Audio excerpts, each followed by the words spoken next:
warahmatullahi wabarakatuh.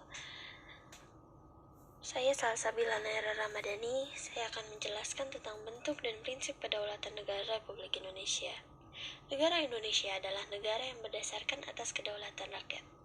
Landasan hukum negara Indonesia menganut kedaulatan rakyat ditegaskan juga dalam Undang-Undang Negara Republik Indonesia pada tahun 1945. Yang pertama, terdapat pada pembukaan Undang-Undang Negara pada alinea keempat, yang berbunyi, maka disusunlah kemerdekaan kebangsaan Indonesia itu dalam suatu Undang-Undang Dasar Negara Indonesia yang terbentuk dalam suatu susunan negara Republik Indonesia yang berkedaulatan rakyat, dan seterusnya. Dari pelafalan tersebut, dapat diketahui bahwa kedaulatan negara Republik Indonesia berada di tangan di mana pelaksanaannya diserahkan kepada badan atau lembaga yang telah ditentukan oleh Undang-Undang Dasar, tetapi tetap dalam pengawasan rakyat baik secara langsung maupun secara tidak langsung.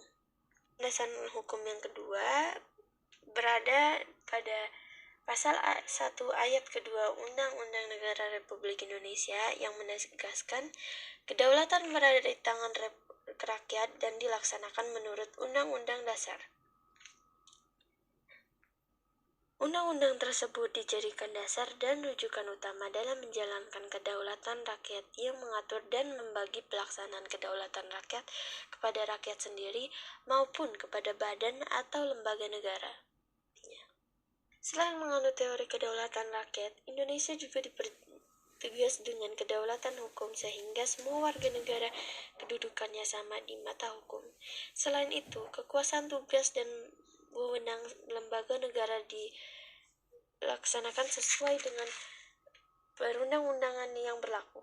Adapun prinsip-prinsip kedaulatan negara Republik Indonesia adalah sebagai berikut.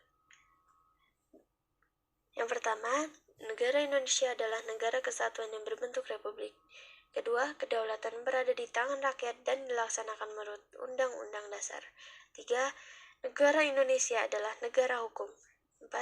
Presiden tidak dapat membukukan dan atau membubarkan Dewan Perwakilan Rakyat.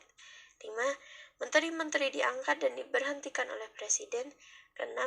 MPR hanya dapat memberhentikan Presiden dan atau Wakil Presiden dalam masa jabatannya menurut Undang-Undang Dasar. Prinsip negara kedaulatan rakyat mempunyai hubungan erat dengan makna demokrasi, di mana dalam negara demokrasi rakyat memiliki keluasan mengatur pemerintahan atau kekuasaan berada di tangan rakyat. Dalam perkembangannya, demokrasi mengalami pasang dan surut.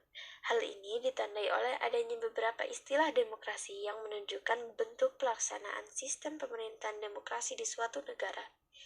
Budiarjo 2003 mengemukakan sejumlah syarat dasar untuk terselenggaranya pemerintah yang demokratis di bawah rule of law sebagai berikut. Yang pertama, perlindungan konstitusional. Yang kedua, badan kehakiman yang bebas dan tidak memihak. Ketiga, pemilihan umum yang bebas. Keempat, kebebasan untuk menyatakan pendapat. Kelima, kebebasan untuk berserikat atau berorganisasi dan berposisi. Dan keenam, pendidikan kewarganegaraan.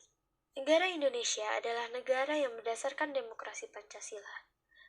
Demokrasi Pancasila merupakan demokrasi yang sesuai dengan bangsa Indonesia, karena sumber pada tata nilai sosial budaya bangsa yang sudah melekat dalam kehidupan masyarakat sejak dulu. Asas satu prinsip utama demokrasi Pancasila, yaitu pengembalian keputusan melalui musyawarah mufakat. Musyawarah berarti pembahasan untuk menyatukan pendapat dalam penyelesaian masalah bersama.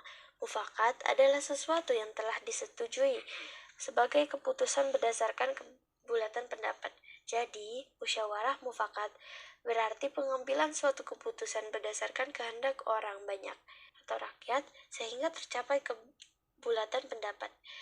Musyawarah mufakat harus berpangkat tolak pada hal-hal berikut. Pertama, musyawarah mufakat bersumberkan inti kerakyatan yang dipimpin oleh hikmat kebijaksanaan dalam permusyawaratan perwakilan. Yang kedua, pengambilan keputusan harus berdasarkan kehendak rakyat melalui hikmat kebijaksanaan. Yang ketiga, cara mengemukakan hikmat kebijaksanaan harus berdasarkan akal sehat dan hati nurani luhur serta mempertimbangkan persatuan dan kesatuan bangsa serta kepentingan rakyat. Yang keempat, keputusan yang diambil harus dipertanggungjawabkan secara moral kepada Tuhan serta menjunjung tinggi nilai kemanusiaan dan keadilan.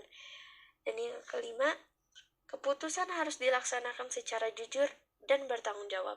Pelaksanaan demokrasi di Indonesia dilakukan dengan dua cara, yaitu langsung dan tidak langsung.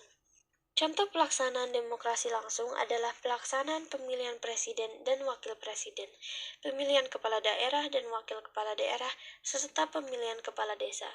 Jadi, dalam pemerintahan negara Indonesia ditentukan secara langsung oleh rakyat yang telah memenuhi persyaratan, bukan oleh lembaga perwakilan rakyat. Untuk contoh pelaksanaan demokrasi tidak langsung adalah adanya lembaga perwakilan rakyat yang bertugas untuk menyampaikan aspirasi dan amanat rakyat dalam pemerintahan. Wakil-wakil rakyat yang akan duduk di DPR, DPD, dan DPRD dipilih oleh rakyat secara langsung melalui pemilihan umum. Berikut ini peranan rakyat dalam pelaksanaan demokrasi di Indonesia. Adalah pengisian keanggotaan MPR karena anggota MPR terdiri atas anggota DPR dan anggota DPD. Pasal 2 ayat 1 Undang-Undang Negara Republik Indonesia tahun 1945. 2. Pengisian keanggotaan DPR melalui pemilu. Pasal 19 ayat 1 Undang-Undang Negara Republik Indonesia tahun 1945. Pengisian anggota DPD. Pasal 22C ayat 1 Undang-Undang Negara Republik Indonesia tahun 1945. Yang keempat, pemilihan presiden dan wakil presiden dalam satu paket pasangan secara langsung. Pasal 6A ayat 1 Undang-Undang Negara Republik Indonesia tahun 1945. Yang kelima, pemilihan kepala daerah dan wakil kepala daerah.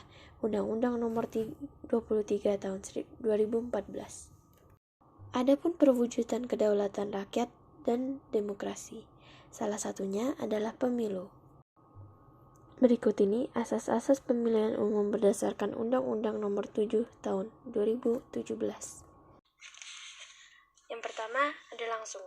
Asas langsung mempunyai arti bahwa hak rakyat sebagai pemilih memiliki hak untuk memberikan suaranya secara langsung, sesuai dengan kehendak hati nuraninya tanpa perantara.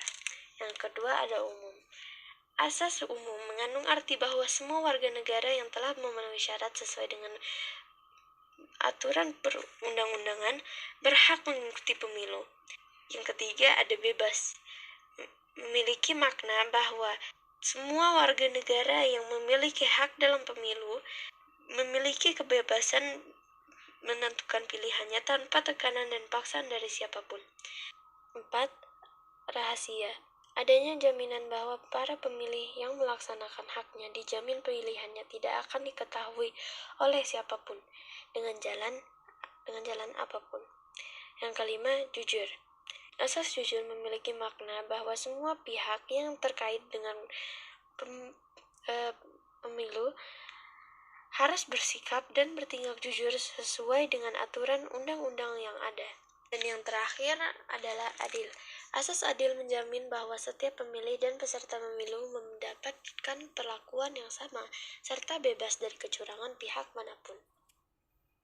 Sekian dari saya, semoga dapat bermanfaat untuk kita semua. Wassalamualaikum warahmatullahi wabarakatuh.